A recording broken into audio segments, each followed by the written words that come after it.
I know that this is a very difficult time for Australians in our Indian community. You are a generous and kind community who have made a wonderful contribution to our country. You add a joyous dimension to Australia's national life. And we are very grateful to our Indian community. And I know this is a time of great pain and great fear, as many families in Australia have lost loved ones in India.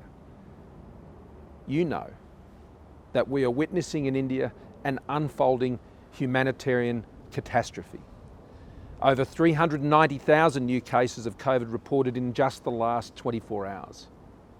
And that's why last week, the Chief Medical Officer, Dr. Kelly, declared India a high-risk country for the purposes of travel arrangements into Australia. Throughout the pandemic, we have always taken decisions to keep Australians safe.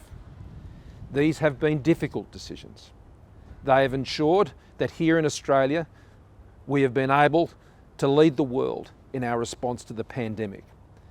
These decisions are often very difficult, but they are made with all Australians in mind, seeking to do the best in Australia's national interests.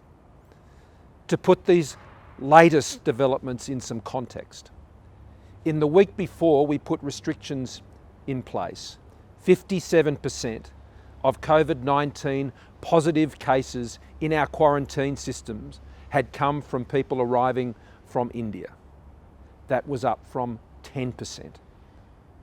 Even more worrying, at the Howard Springs quarantine facility in the Northern Territory, the COVID-19 positive rate hit 15%, with almost all cases arriving from India. In other words, 1 in 7 people were testing positive. This was not sustainable. We needed to take action to prevent the continued significant rise in case numbers in our quarantine. The reason for that, particularly at Howard Springs, is because that is where we bring our chartered repatriation flights. That is where we can provide the greatest assistance in the future to getting people home safely from India. But to do that, we need to ensure that these facilities are ready to accept those flights again. So the risk, friends, was simply too great. I'd like to share with you our plan to deal with this very difficult situation. Firstly, we are putting in temporary, let me stress, temporary measures to keep Australia safe. Second, to provide support to Australians who are still in India. And third, to provide significant humanitarian assistance to our wonderful and good friends in India, an amazing and supportive ally of Australia in so many areas of our actions. Let me explain what we are doing with each of these strategies. Keeping Australians safe by implementing a temporary pause on travellers from India entering Australian territory if the passenger has been in India within 14 days of the person's scheduled flight departure to Australia. I want to stress that if you have been outside of India for 14 days, there is no restriction on you re-entering Australia.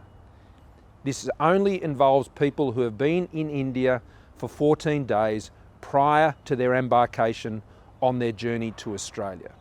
Now, this is a temporary pause while we get other measures in place to support people travelling from India to be able to travel safely home and to ensure that that can be accommodated here in Australia.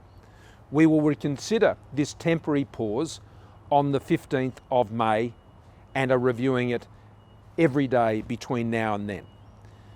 We've based this decision on clear medical advice from our Chief Medical Officer, as we have indeed based all our decisions throughout the course of the pandemic, whether it was to close our borders over 12 months ago. And we have used the biosecurity laws in these cases as well in so many areas. And we have exercised those significant powers very, very judiciously and very reasonably. You will not have heard of any Australian who has faced any jail time or any jail sentence as a result of the use of these powers. They are the extent of these powers, but these powers are being used in a very reasonable and responsible way. The incidence of COVID-19 is so high that it poses a real risk of further transmission within Australia's quarantine facilities. And it includes a risk to quarantine workers and health workers and the broader community. This is why we have had to take these actions. Some people have said that we didn't need to put in place the same measures when dealing with travellers from the UK or the United States or Italy.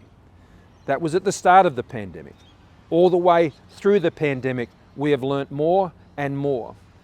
And the more virulent strains that are now presenting, whether from India, where the situation is most chronic, or more broadly, is increasing the risk. I cannot see a third wave of the virus come here to Australia. And as Prime Minister, I need to take decisions that ensures that we protect Australia. The volume of cases in India is putting much more pressure on our quarantine system than previous waves across the world did. So the situation has changed. The risks are even greater. Our borders have proved to be a very strong barrier to COVID, and we are keeping them strong. My first priority is always to keep you and your families safe. In India, our consular staff, led by our High Commissioner, Barry O'Farrell, are providing every support to the 9,000 registered Australians in India, including the 900 considered vulnerable. Over the course of the pandemic, we have already supported and facilitated, including in direct flights, some 20,000 Australians registered with DFAT having returned from India. And we have support measures in place through our hardship fund, which includes financial assistance. When the temporary pause is lifted, and it will, passengers on future flights will be required to have both a negative COVID-19 PCR test result and a negative rapid antigen test result prior to embarkation. We are putting those arrangements in place now. And lastly, but very importantly, we are providing emergency supplies to our friends in India.